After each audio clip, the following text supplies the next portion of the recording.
So if we look at our wandering mind, whenever we close our eyes and we notice the mind wandering or moving or having activity of mind, why does it do that? Perhaps you can, one perhaps framework to make sense of it is in psychology. There's this modular theory of mind. So it's just a concept, an idea to help make sense of the reality that we experience, that the mind attends to different things. And the question is, why does it attend to different things? Like, why are we aware now of, let's say, me talking versus the birds versus memories? So what decides, what is the cause of what you're aware of at this moment? And one framework that may be useful is this idea that there's different modules in the mind. And this has just come from, I don't know actually who made this popular, but there's this competition of different modules, let's say, different networks. So there's this networks, maybe they have this neuronal underpinning. Perhaps there's different networks of neurons that are involved in processing different information. So let's say the sounds are being processed somewhere in your brain, but they're not that important, for instance. And now you're coming to meditate, right? And maybe you have some memory and that's being processed. So there's different parts of your brain that are processing different sets of information, but you're not aware of all at the same time, right? You're only aware of one thing at a time. And a lot of research in psychology shows that we can't be aware of many things at a time. It's actually we're aware of one thing after another, and then we attend to another, and then we go back. So we flicker. But we can never be aware. So multitasking doesn't actually exist. You can't pay attention and do two different things at the same time. It's you're aware of one thing, and then you switch to another, and then you switch to another. We learned this in university. That's why, let's say, doing something while driving impairs, has an increased risk of accidents while driving.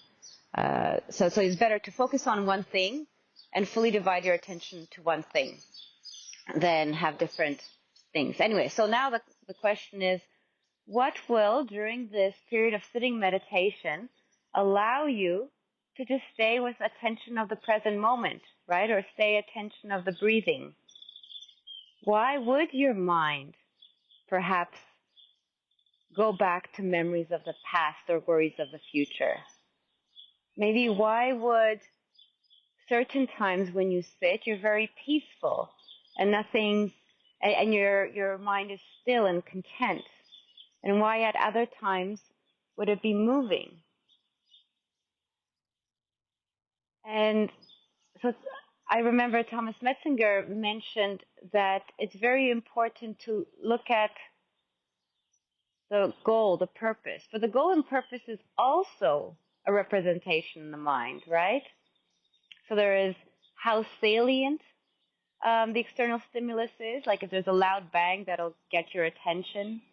Maybe your value system somehow. Now, I don't have any answers, but by exploring these dimensions and becoming more aware of the causes in your mind, these underlying forces or tendencies in your mind, makes you less a slave to them.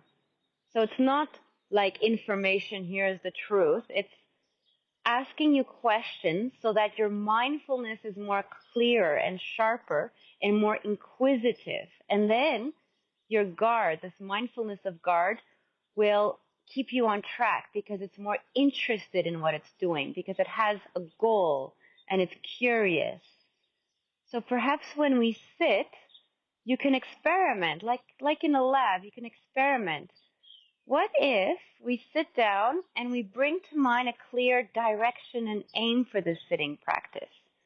Will that allow the mind to be more, stay on with the task? So if we have this period of time, less than an hour, where we're really going to devote and give our time to allowing the mind to develop in wholesome states and peace through the process of letting go. What is it letting go of? Interest. and trying to control the thoughts, emotions. So we're going to cultivate this tendency of the mind. And that's going to be the goal. And if we notice ourselves indulging in thoughts of past, future, we recognize it's not now. And maybe just bring to mind, why is this important to you? Maybe not as a thought. You could experiment. There's no right or wrong answer. It's allowing that faculty of interest, curiosity for the truth, to get to know your own mind, to develop, which will sustain your attention and allow more alertness and presence. So what is it that's important to you? And different people have different importance. Like my personality, I was always interested in truth. That's why I went into the scientific method. I was really interested in science as a method, rationalism and empiricism. You ask nature a question, and then nature gives you an answer. You drop a ball, see how long it takes for it to reach the ground, in a vacuum. So I was interested in the scientific method. And maybe different people are interested in the peaceful part of meditation. Like, it feels good, that qualitative aspect. It gives you a sense of freedom. And it's not one or the other. You can combine all. So maybe bring to mind a feely-feely state of, why is this important for you? What's the goal here for you?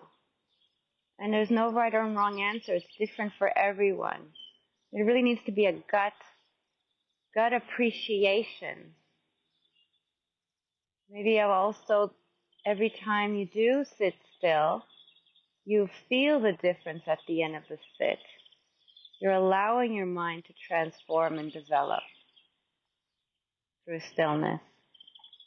And it's worth that time. And it's so marvelous. We have a group of friends that were supporting each other. This is quite rare, because this is very different to this materialistic culture of just getting, more. Sugar, sugar, sugar. We just had Halloween. What's the purpose? Just more sugar. Sorry. So this goes against, it's turning back on itself, the mind turning back on itself, not allowing itself to be caught up in the winds of wanting. You're looking back. What is this force that's pulling me away from this moment? Inquiring, why is the mind moving? Why is attention becoming aware of one thing and another and another? Through stillness, it's looking back.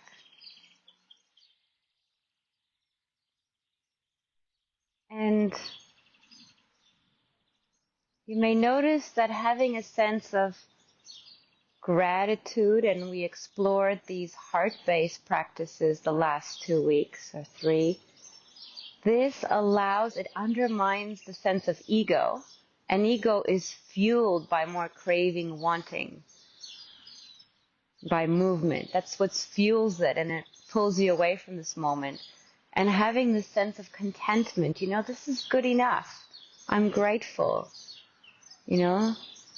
This sense of friendliness is an acceptance. It's a putting up the white flag, not fighting this moment. And this allows you to be more still. It's like a little hack,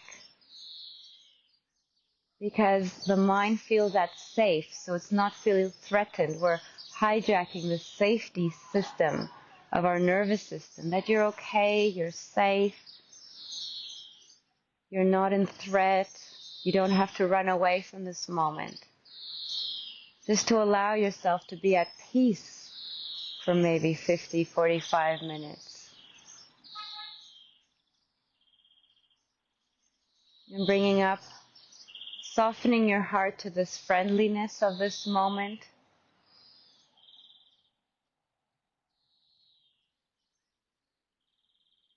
Notice the change in the texture and the condition of your mind, this mind space, this inner space. It's quite delightful and pleasant to be in. And that allows you to be patient and wait longer in this moment. It's such a relief.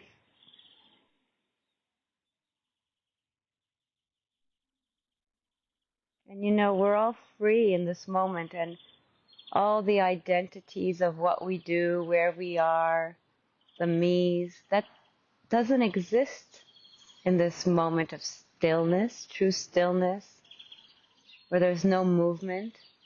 We're not a nurse, or, I'm not a mother or a Canadian or whatever. All that vanishes, and it's freedom. It doesn't matter. It's gone. Perhaps that's where we can have this, where people sometimes talk about this oneness. Because whatever divides us is all this activity of mind and concepts. We're disentangling, diffusing all these concepts. So noticing this aspect of friendliness brings stillness. Softening our heart to this moment, to ourselves. We're all right just the way we are, whether we're sick. It's the nature of the body to get sick, get old and die. That's just what happens.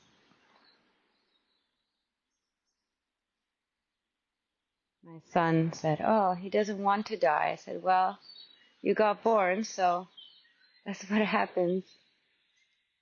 You get old, or maybe you don't, as you age, then we die." He asked, when will I die? Who knows? So that's just part of the deal, what we signed up for.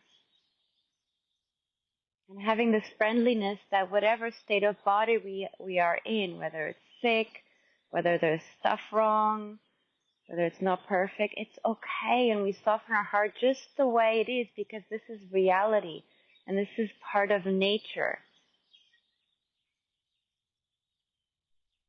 It's the reality of having a body. So we don't try to have it different out of delusion that it's not supposed to be this way. Yes, it's supposed to be this way. I mean, the uncertainty of it all. And our mind also. Is it supposed to be super peaceful? Where is this supposed to coming from? Just our own ideas and concepts. It is just the way it is because of causes and effects. The way we've spent our day, our week. When I'm on retreat and I sit down, the mind then is very different to when I'm full-time mommy and busy and then sitting down. It's nothing to do with me. It's just the nature of the mind. And it's stupidity, saying, mind, I want to be different. That makes it worse. That causes suffering, agitation, discontentment, and tension. So giving up, wanting the body, wanting the mind, wanting this moment, others to be different, then we have a sense of peace. And this peace allows that hamster on the wheel, chasing the rainbow. That allows to slow down and stop to get off the wheel. Because there's no rainbow, there's no pot of gold at the end of the rainbow. So it's through this calming. And the calming comes from wisdom. They go hand in hand. That's why I mentioned this whole process of meditation. Some people emphasize wisdom. Some people emphasize calm. Some people emphasize these heart-based practices. But really, they all intertwine in effect. There's some different methods, watching the breathing, saying a mantra, saying a word, but they're all just like methods. But the whole essence is this mind fading, slowing down. And the most important key of all this is feeling, being aware of the relief and the direction of freedom and ease that we're heading towards. So that's that compass that we have. We always have to have our fingers on the pulse to make sure that pulse tasting, okay, that sense of relief, that softness of mind, that spaciousness, lessening of that wariness of activity, allowing all that to diffuse away.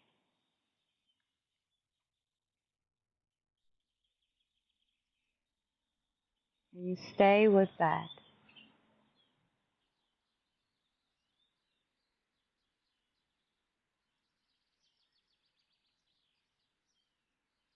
Kind of linger, hang out.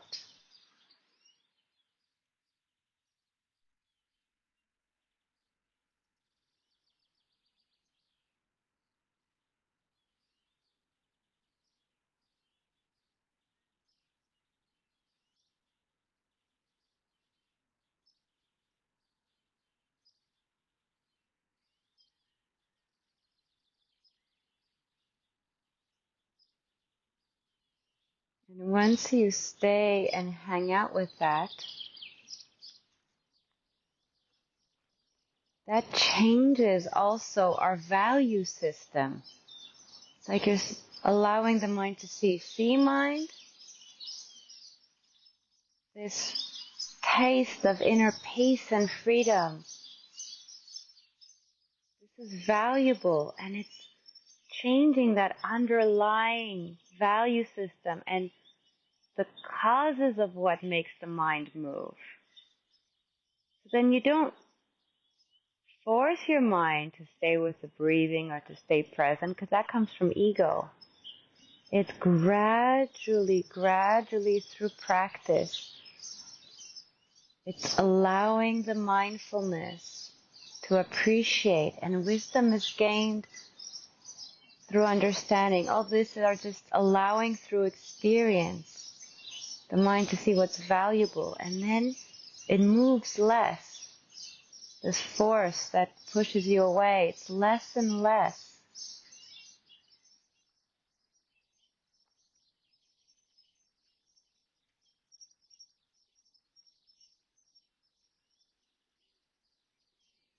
You don't make it happen, you just allow the mind to just be, give up figuring it out, give up doing the meditation, give up changing this moment, give up.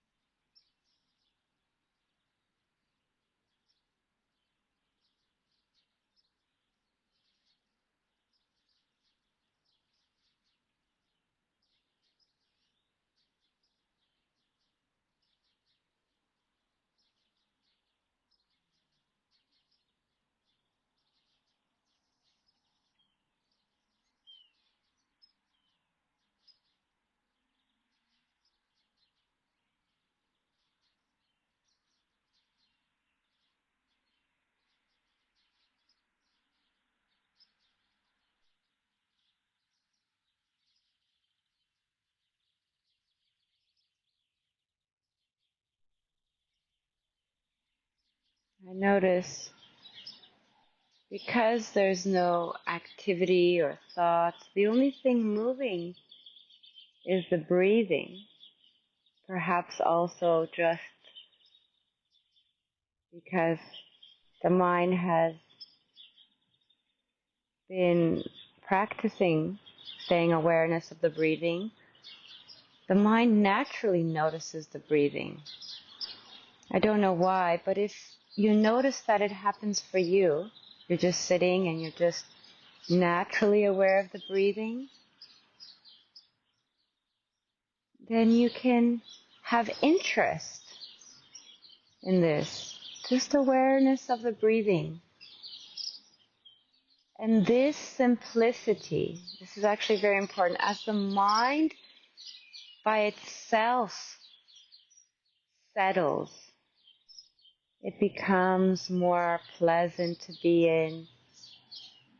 Then it's nice just being aware of the breathing. You can have some interest. And how does it feel being aware of the breathing? Being aware of the breathing going in. Being aware of the breathing going out. If you'd like to do the body scan, by all means, feel free to scan the attention of the body. But now I'm giving you these options. But see what will allow your mind to be more settled, so you know what's best for your mind. If the mind just wants to sit in stillness, but you're aware that you're sitting in stillness, that's fine too. If the mind, being aware of the breathing, just allows awareness of the five senses to vanish more through stillness. So you can go in that direction. But if there's perhaps movement, a lot of movement in the mind, and you need to slowly shift down the gears, feel free to scan attention through the body. It's like going from, in the manual car, from the fifth gear to the fourth, third, second, first. So rather than many thoughts, you're putting attention to your body because it's more present. Thoughts are la-la land. You're aware of your toes, let's say, and then scanning attention.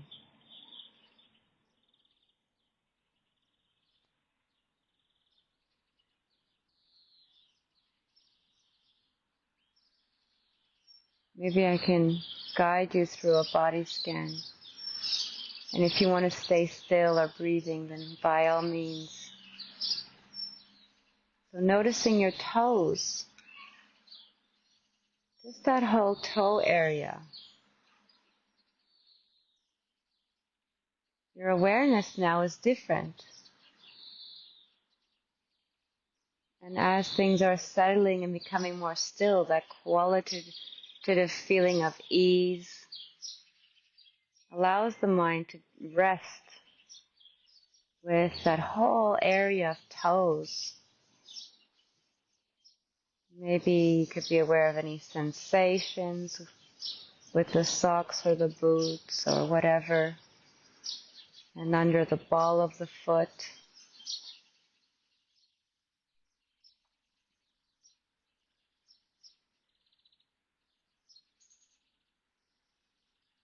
Going under the arch.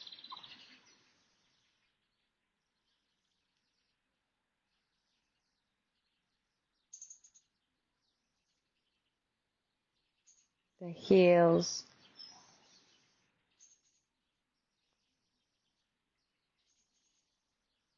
Being aware around the ankles.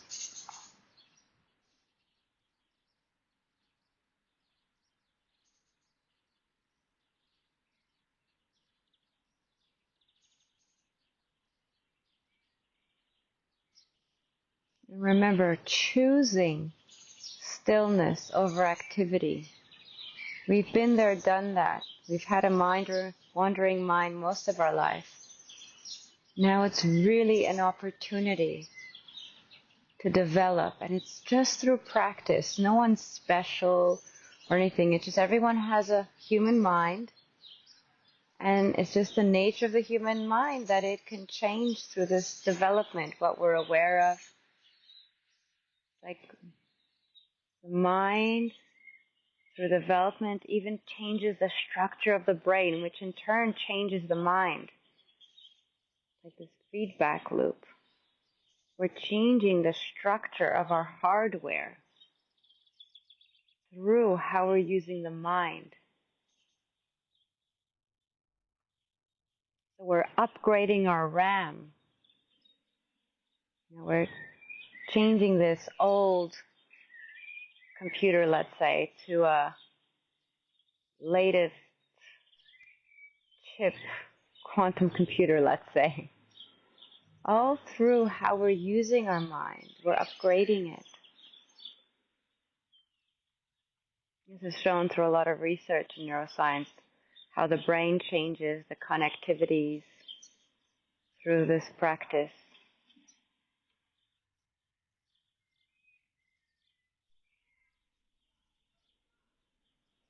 And then later change the kind of our baseline level of cognition, mood, etc. So it's important, and now's the time. So we're aware of our ankles and calves.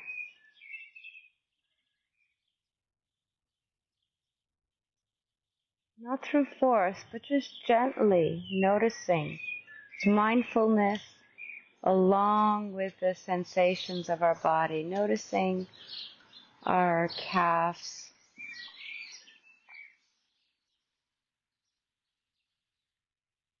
noticing our knees, sending some kindness to our knees. Knees, may you be happy and well. May you be free from suffering.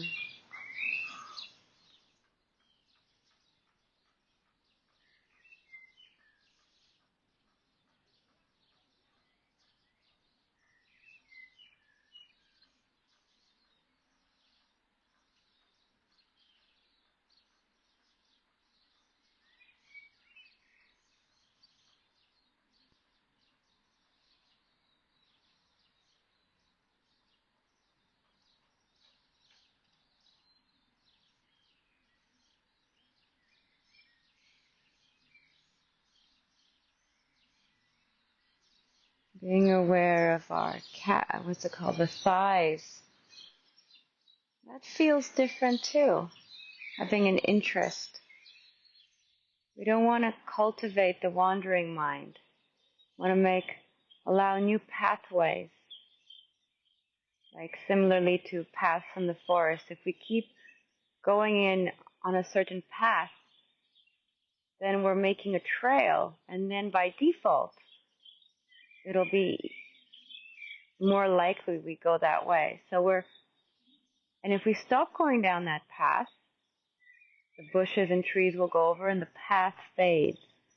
So similarly, the structure of our brain, neurons that wire together, fire together. So if we stop going down certain trains of thinking, then those underlying synapses where neurons connect,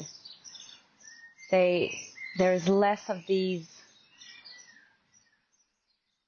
I have this image in my mind where we call them there's these dendrites and those synapses are less strong, they become weaker. So then when they fire, there's less of an impact, an effect on the other neuron anyway. So it becomes weaker, less of an effect. And this is through a restraint, saying no. It's not a force, it's just, no, I'm not going to go there. I'm not going to think about those thoughts that I think about every day. Now is not the time. And we change what we value. And that in turn changes how that force in the mind, it'll push us less to wandering.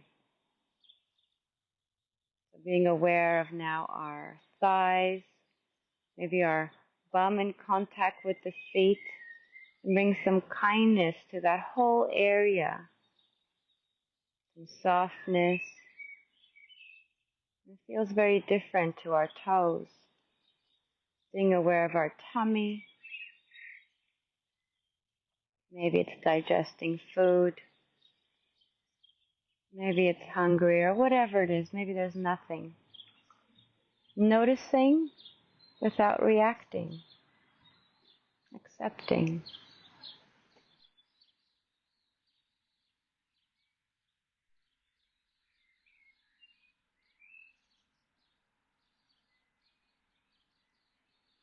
We're taking the foot off the accelerator. We're allowing things to be. Takes courage to not get involved with our mind. Being aware of our tummy.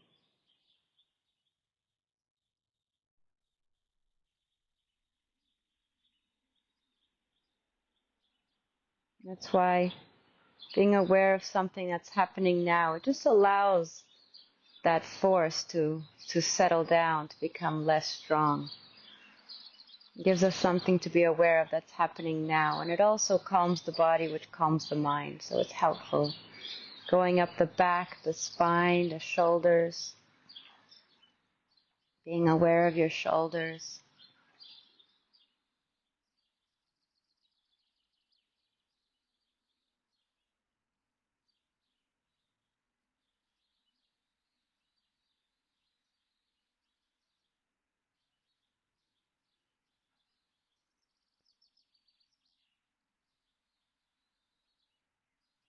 Noticing if there's tightness in the shoulders to allow it to relax.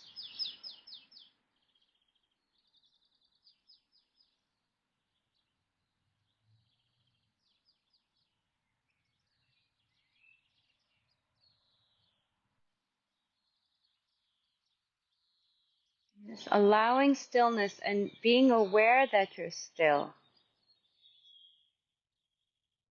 Because time, perception of time is just this memory of different things that you're are aware of. Noticing the change in mental states. So noticing even the concept of time changes when we're still. It's only when you get out of this moment and compare with another concept that we add things like frustration or whatever. But if we're just totally still, there's no room for that. We're not creating that concept. It just is. And then it's more pleasant the more there's stillness.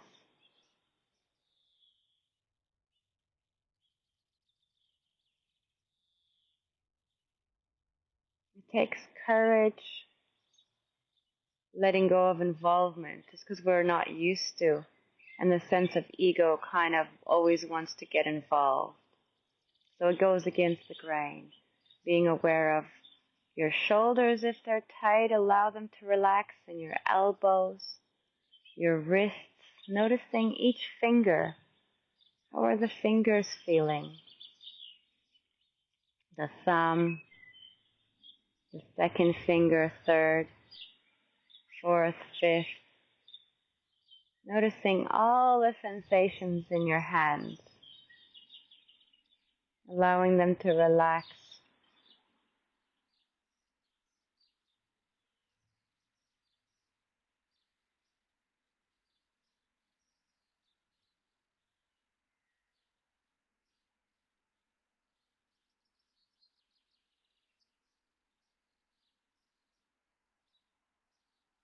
Being aware of your neck and your chin. Noticing any sensations in your forehead. Your forehead, around your eyes, your face.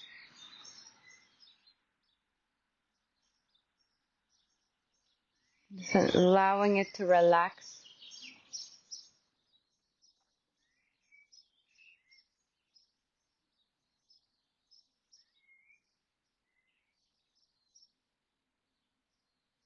And noticing the relief of relaxation, but keeping that awareness so that you're aware of relaxation. Noticing the effect of more clarity, vividness, contentment, and ease.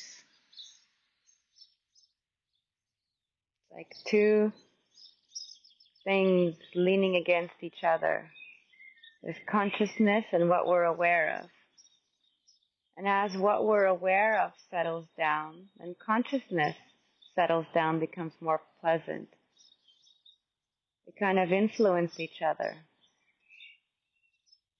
It's actually the Buddhist simile. There's in this concept how the causality, dependent origination, sheaves of reed. The object of consciousness and consciousness depend on each other, so there's no consciousness without something to be aware of.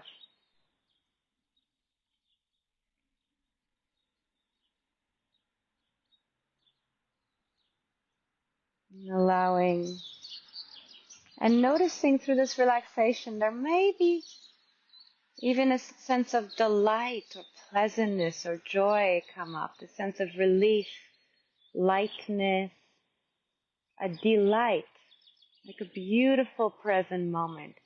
Notice that aspect of beauty that's within. Beauty is in the eye of the beholder, right?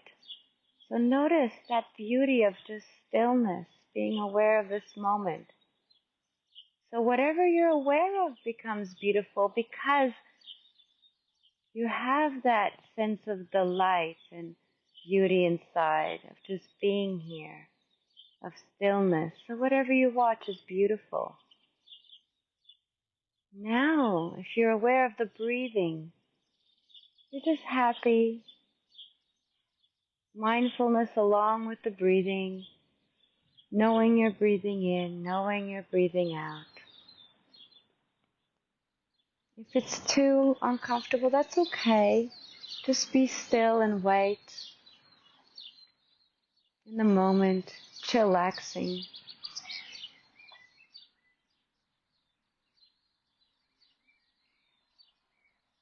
Don't get the self involved. This selfing is a burden. It's weary. So much more at ease without the manifestations of a self, like commenting, doing, wanting, all that. Don't buy into it. You don't bring it up. You don't activate it. Just be present with this knowing aspect of peace and ease.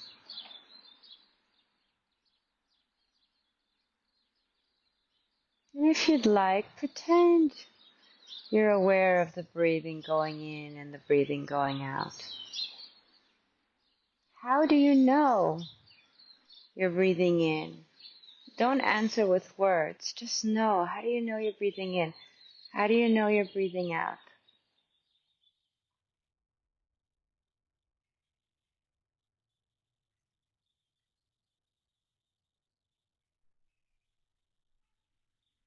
What's that quality of mind, those feelings, sensations, whatever, of knowing you're breathing in, that the breath is going in, that the breath is going out? Just be aware of that.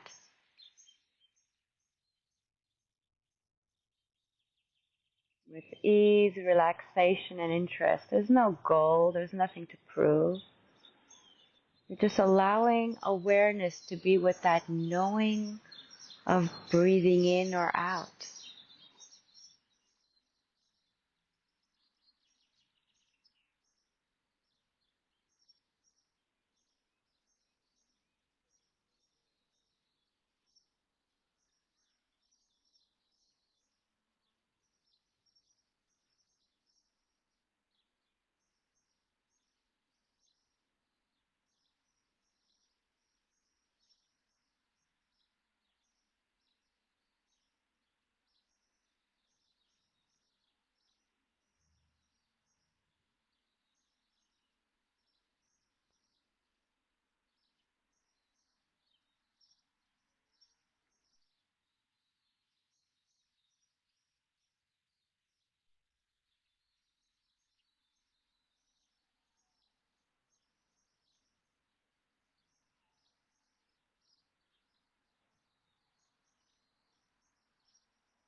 Noticing the texture and condition of mind.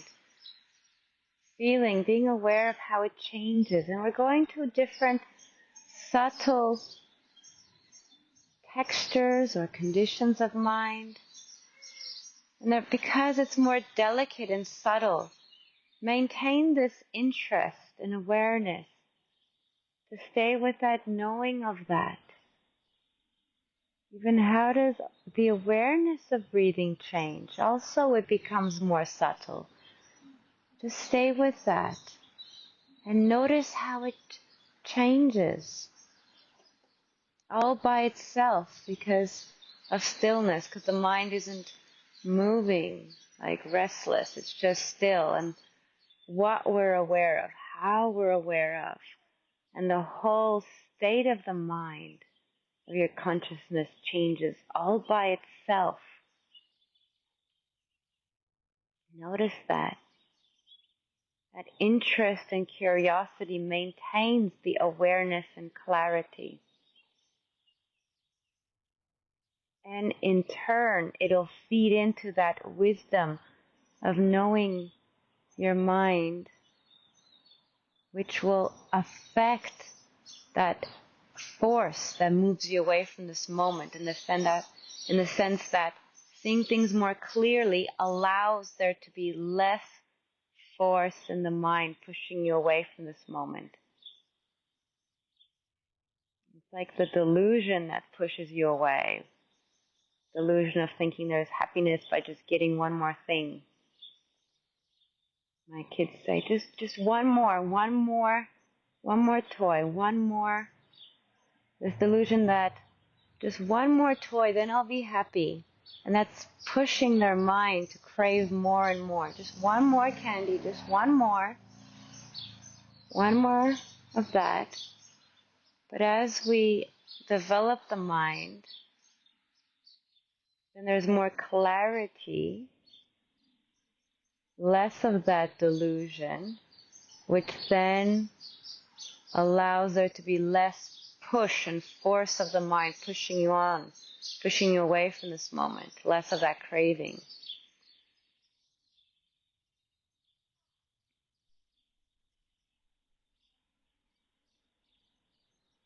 So it's just through this subjective experience of enjoying the release. All this is happening in the background. You don't have to think about it. Thinking about it messes it up. But I'm sharing with you just to maintain that motivation that this isn't just being peaceful. There's stuff happening behind the scenes that is fundamentally changing the nature of your mind, and you notice that. It's very subtle. It allows there to be more mental balance, well-being. So this is important. It's not a waste of time.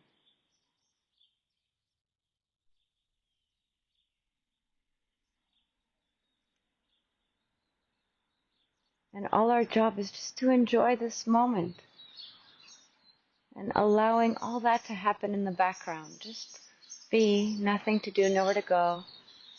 Enjoy the release, let's say, of the breathing. Noticing breathing going in, breathing going out. And stay with that subtleness and just notice how that awareness changes.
Slowly coming close to the end. Notice the quality of your mind. How does it feel now compared to when you first came? Taste the sense of ease, stability. Just really explore the condition and quality of your mind. Perhaps there's more clarity. You see the mind more clearly. It's less messy. It's like a spring cleaning of the mind. Not through cleaning itself, but through being still, and then all the mess just slowly vanish. Wouldn't that be a nice way to clean the house? You just sit back, sit on the couch, and then all the mess just fades away like dissipating clouds. That's what happens. You don't necessarily have to resolve it, but the activity, the thoughts, the worries, they just dissolve when you leave them alone. They're not your business. They're not yours. They're part of nature. You leave them alone and they dissolve. And then you enjoy the release of less burden, less weariness. Having a clean house. Having a clean mind.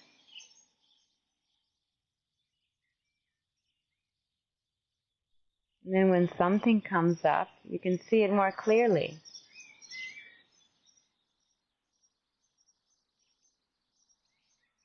It's easier to find things if you're on a path and a leaf falls, then you see it.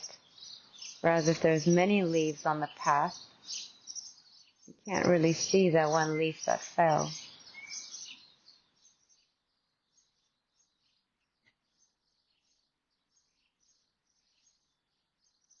Same with if there's an issue later you need to reflect on, it'll be more efficient because the mind has been cleaned away from the clutter. And notice, and spending some moments to really allow the mindfulness to appreciate a mind that's more clean, then it becomes easier next time because there's less force pushing you away from this moment.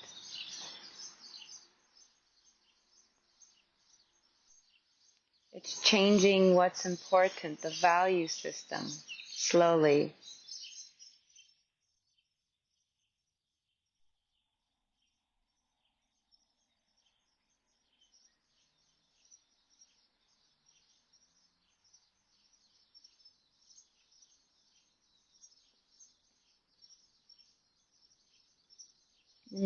When you value this stillness, it's like the mind doesn't want to pick up burdens anymore.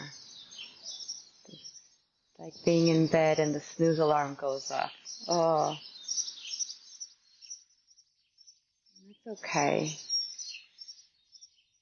Take those moments to really appreciate and value, comparing this emptiness, empty of clutter, empty of selfing, empty of mental blah blah, is so much better. We have this opportunity to dwell in this stillness.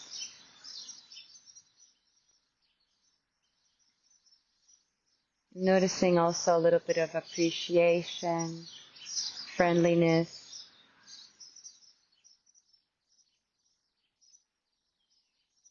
Kind of hardwires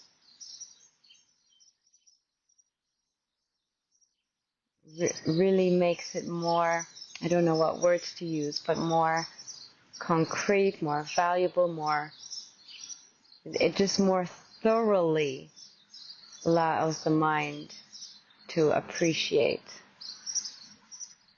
It's like a feely thing, but notice what happens, let's say, when you add this friendliness also.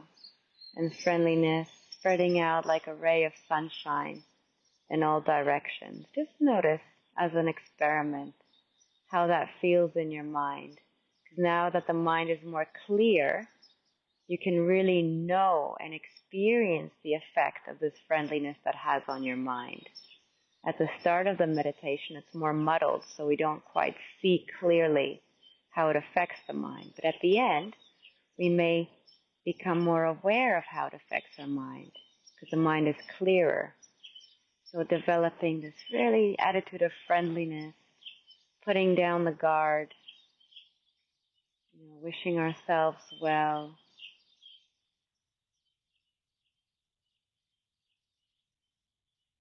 This, this condition of mind of friendliness and radiating it out in all directions. To the north, south, wherever that direction is. Up, down, front, back, side, all around. And we benefit from that, the condition of mind. Settle in, really set and feel that condition of mind of friendliness and how it's easier to abide in stillness.